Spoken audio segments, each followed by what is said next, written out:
What's up, y'all? It's your boy DJ the Singer, and I am back with another video. If you are brand new to my channel, I hope you like, subscribe, and comment and support your boy. For all my returning folks, thank you for being a friend. Yeah. Judging by the title of this video, you kind of already know what this video is about, so we're just gonna go ahead and jump right into it. Now, to add some context, I've been doing Uber roughly the last 8 or 9 years, and this is just one time that I just got caught slipping. The sole purpose of this video is to bring awareness to something that is actually happening more commonly than Uber would even like to admit.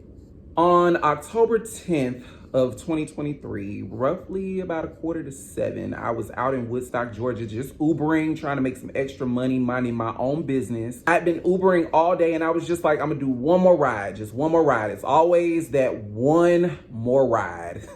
I said I was gonna wrap it up. I was gonna go home and I was just gonna chill and then we could get back to it the next day. I purposely do not drive at night, partially because I can't see the way I used to, but also because it's just not safe. And considering that it was late in the afternoon and the sun was still out and it was still bright outside, I was just like, what's the worst that could happen?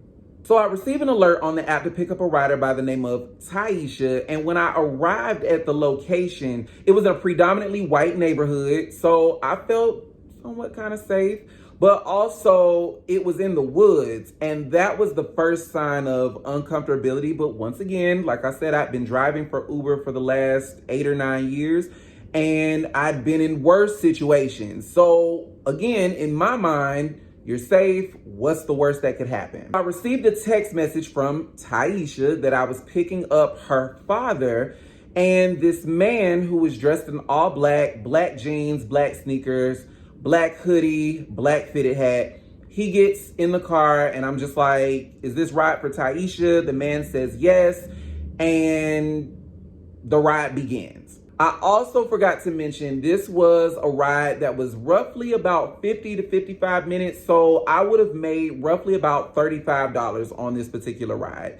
And anybody that drives Uber knows those types of rides are the ones that you want. You want the rides that are going to put the real money in your pocket, not the ones for $4.99. Cut to, we're in the car driving. The only thing that this man says to me, because he gets in the car on the phone, is, hey, can you turn your stereo down? I was playing something by Destiny's Child and I was like, sure, it's not a problem, it's no big deal. So we're cruising along. By now we're well into the 7 o'clock hour. We get ready to get on the interstate. This man asked me if he can smoke in my car. I typically do not let my Uber passengers smoke in my car for the simple reason, if I get pulled over, then I'm the one in trouble. They're gonna search my car for marijuana, drugs, you name it. I don't want that attached to me. So I said no. We're continuing on. We hit the interstate. This man asked me, are you a cop? No, I'm not a cop. I responded, I'm an Uber driver. I mean, it's not far-fetched that a cop would be driving for Uber, but the aesthetic, I don't even look like an officer. So what kind of questions are these? Again, you're not even thinking that anything potentially could come from this. You're thinking, he's just making regular conversation, whatever. But the questions were so far apart from each other on total different ends of the spectrum. It just didn't make sense, the reason for these questions. We've maybe been on the interstate, not even a full 10 minutes before I felt this mush come from behind my head, and my head is going towards the steering wheel. Already, my senses are heightened, my anxiety is up. I'm looking like, what is really going on? I turned around for a brief minute. I'm like, dude, what's up? Like, what was that for? You just violated me. Dude says to me, keep trying me. You keep trying me. Ready to die today? Like, I'm gonna end your life. And I'm like, what's really going on? Like, what do you mean trying you? I'm not doing anything. I barely said 2 words to you since you've been in here. What are you talking about? In my mind, I'm like, maybe he I don't know. Maybe he didn't take his meds that day. I don't know. Maybe he's fresh out of jail. I don't know. I don't know. I'm just caught off guard in the moment. This man continues to make terroristic threats towards me. This man said to me, "I will spit in your face, take your steering wheel, and run this vehicle into the siding of the interstate.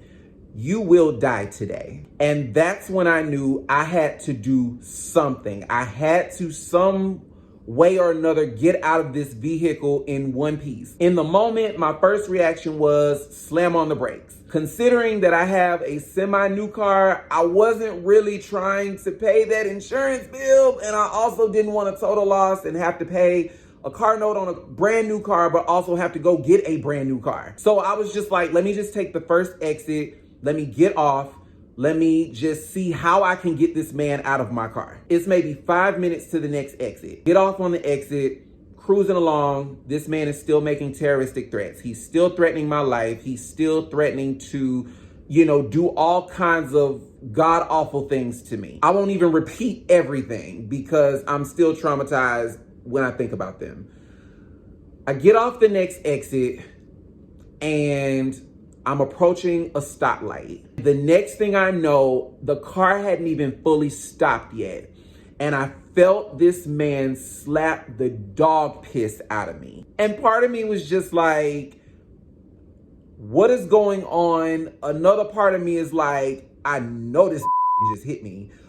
Another part of me is just like, my life is over. My life is over. This entire experience, I've been in a few near-death situations, but this is one where I literally was praying the entire time internally and softly, like, God, please just, if this is it, like, just remember me. I didn't get it right every single day. I didn't get it right every single move I made. I didn't treat everybody right, but I tried. Like, just remember me. I didn't do everything I was supposed to do, but just remember me, because I think this is it. This man slapped me and I turned around and there's a pistol staring me in my face. As a survivor of domestic violence and someone who has been a victim of a hate crime early on in life, this was not the first time that a gun had been held to my face. And so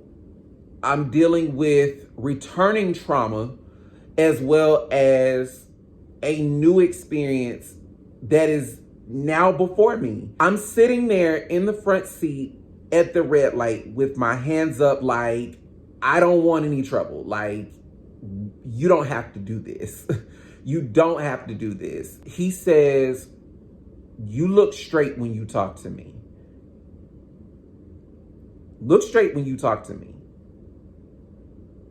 So I complied. I looked straight. This man said, as I looked at him in my mirror, I will blow your head off. I will blow your head off. Keep playing with me. And I was just trying to figure out how to not only get my phone off the phone stand and unlatch my seatbelt without drawing any unnecessary attention and without making any sudden moves to alert him or alarm him, because he was serious. Earlier on in the ride, after making the first few terroristic threats, he did tell me that he was not mentally sane. He said, I am crazy as and me and you will die in this car today. So the light finally turns green and I put the car in drive and I noticed that there's a gas station. My first mind is to get to a place where there are a whole lot of people. That way, if anything happens, somebody else will see it. Somebody else will be able to tell the story of what happened. So I pull in the parking space and I let the man know, hey, I'm gonna run in and pay for gas because you have to get to your destination. Do you want anything out of this gas station? With this pistol to my head, this man says he wants a pack of cigarettes. Hurry the up. Not a problem. I get my keys out of the ignition. I get out of the car.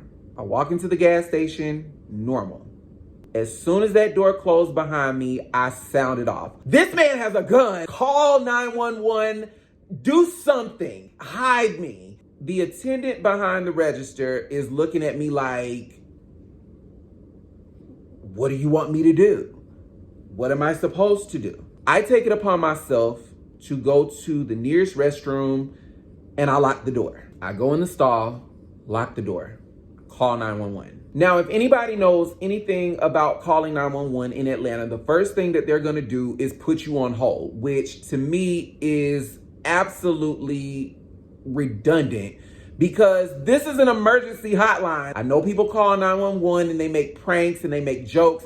This was not one of those times. The representative comes on the phone and she's asking all my personal information and I'm giving it to her and I'm telling her, you know, I need somebody now. This man has a gun. This man has threatened my life. This man is threatening to kill me.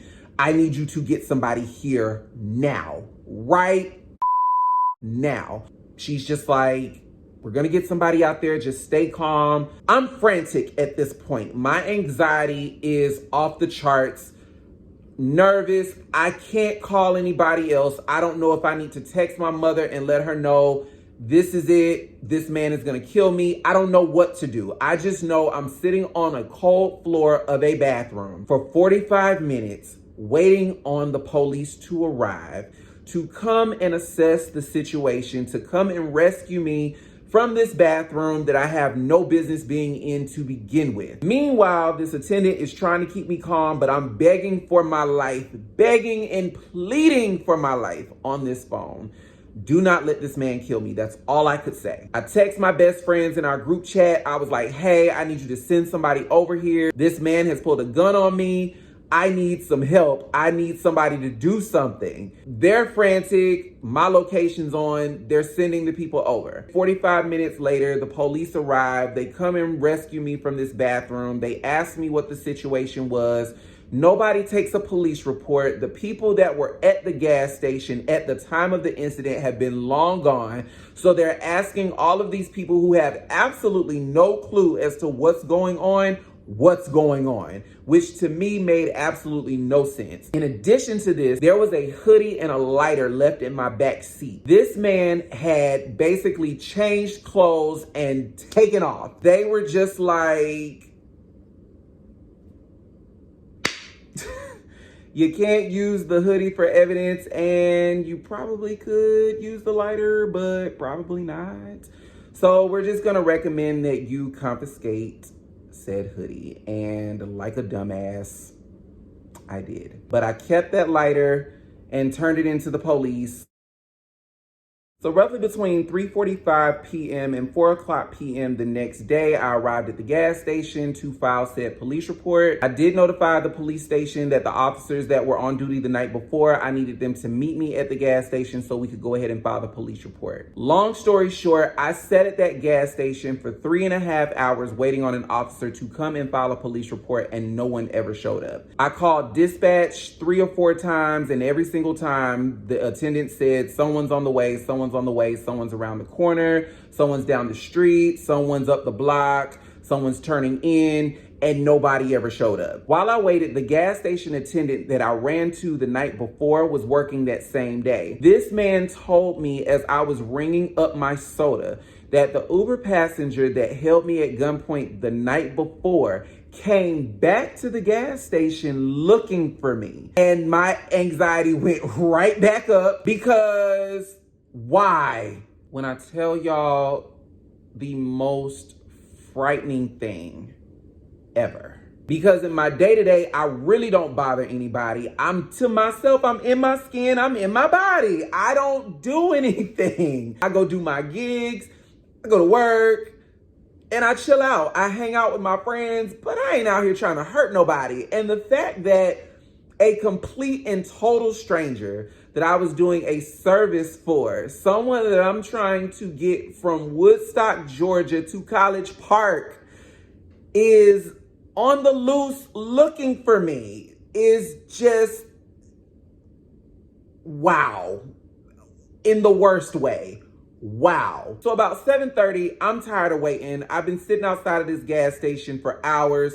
I decide to go over to the precinct. I pull up at the precinct, walk in, I explain my situation. They have me wait in the lobby. This officer comes out of nowhere, maybe about 15 to 20 minutes later, and we're having a discussion, and I'm just explaining to him the circumstances of the situation. This man looks me square in the face and says, "I want to apologize, but we are severely understaffed." Internally, I don't give a because that has absolutely nothing to do with me. You being severely understaffed, it's 2023, we're fresh out of a pandemic, whether people give notice to it or not, everybody's severely understaffed. So that has absolutely nothing to do with me. In addition to this, he also was perplexed, as everybody else was, as to why these two officers did not file a police report. When I gave him the names of the officers, he was correcting me on the name of one of the officers, and I'm like, no, he told me his name was this, and he said, no, his name is this. So you now have an officer that's giving a fake name. Duly noted. In addition to this, he advises me that the representative that I spoke with the night before, y'all remember the one that I was begging and pleading for my life? She listed the call as a non-emergency. This call was listed as an in-store dispute. Why? I'm on the phone begging and pleading for my life. What part of that constitutes as an in-store dispute? This man held a gun to my face. This man physically assaulted me on my way to this particular location. I'm an Uber driver. Like, in-store dispute where? Sis! So I'm livid at this point. As a sexual assault survivor, as a survivor of domestic violence, what if this was one of those calls? I don't know if you guys know this, but Georgia is one of the top states for human trafficking. What if this was one of those instances? This would have been a lost cause. Then it began a back and forth about race, and if I was of a different race, this would have been handled totally different. And then he wanted to combat with me, and I'm like, you can't combat an experience that you don't live. Every time I turn on the news, every time I turn on social media, it's someone that looks like me that's being assaulted by someone that looks like you. You don't know the experience of being a person of color. Let's just call it what it is. Then I took it a step further, because my next question was, what are my tax dollars paying for? If I can't even depend on the police to protect and defend me, what am I doing? What are we doing? So after this exchange of dialogue, 6 police trucks pull up at this gas station, finally, to do what? File this police report.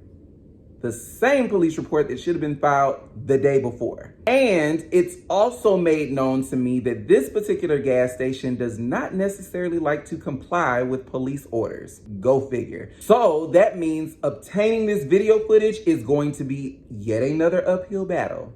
We filed this police report. They apologized for the incident yet again, which means nothing to me because, again, I could have lost my life. To them, seemingly all is well in the world. For me, I'm looking for an attorney because I feel as though I potentially have a case against this particular jurisdiction due to neglect. Not exactly. Consulted with a few different attorneys. They won't touch it. They say, granted, you may have PTSD from this, but you don't have any physical damage. He might have mushed you. He might have popped you in the face, as they put it, but your car is intact. He didn't take anything.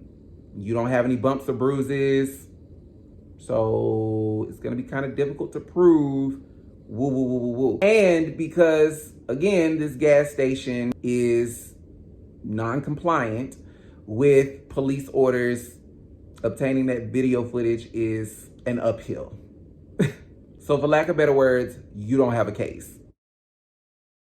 Since the incident, I've just been trying to heal. I've just been trying to take time out for me, relax, find another means of income, because when something like that happens, and being that it's not the first time that a gun has been held to my face, we won't label this a hate crime, but I'm no stranger to those either. And it's just a difficult thing trying to recover from something so traumatic. It's already difficult because it makes you afraid to be around people. It makes you afraid to be out in public spaces. Anybody makes a sudden move, it's like, you know, you ready to do karate on them. It's hurtful, but it also makes the process of healing that much more challenging when people in general and people who are close to you and people you think are your friends, when they take something so serious and try to make light of it, when they take something so serious and try to make it like, but did you die? What about me? I would never play with my life, period. Especially not about something as serious as almost losing my life. And all I'm trying to do is live. It's situations like this that will make you afraid to just live life. But the choice I've made is to live, to do the work, to overcome. And I just want anybody who does a ride share, whatever it is, this situation could have happened anywhere, but especially if you're doing ride shares, just cover yourself. Cover yourself, protect yourself. People are crazy. I was one of the ones who was just like, I've been doing this 8 or 9 years. This is never gonna happen to me. And it happened. So I just want everybody, just be careful. We're coming into the holiday season. People already are losing their and it's amplified every holiday season. So cover yourself, protect yourself, pray before you get in that car, use your common sense, use your discernment. If somebody gives you a bad vibe, pull over, put them out in a public place. If somebody gives you weird energy, don't hesitate. Go with your first mind. Your first mind will never steer you wrong. If you can get a camera in your car, that's a mistake that I made. Get a camera in your car. They're not going to arrest you. It helps in the realm of evidence if you ever have a situation like mine or worse. You know, but definitely take the necessary precautions. It's been a crazy couple weeks trying to reason, if we're going to call it that. People are quick to judge. People are quick to judge, and they're like, well, I saw you performing on stage, or I saw you doing this, or I saw you doing that, and you seem like you were fine. I'm a human. I still have to live. I mean, granted, I didn't die, but I still have to live. Life still goes on. If there was ever a time where I felt like my life didn't matter, this was that time. From not being able to get help from the gas station attendant, to the police not filing a report, to giving me excuses as to why nobody came, or, you know, whatever. This was one time I felt like just another black face in America. My life did not matter. So the sole purpose of this video was just to bring awareness to a very real thing. I appreciate y'all. Thank you for those who have loved on me. To those who have shown themselves, I love you from over there. I'm just grateful to be here.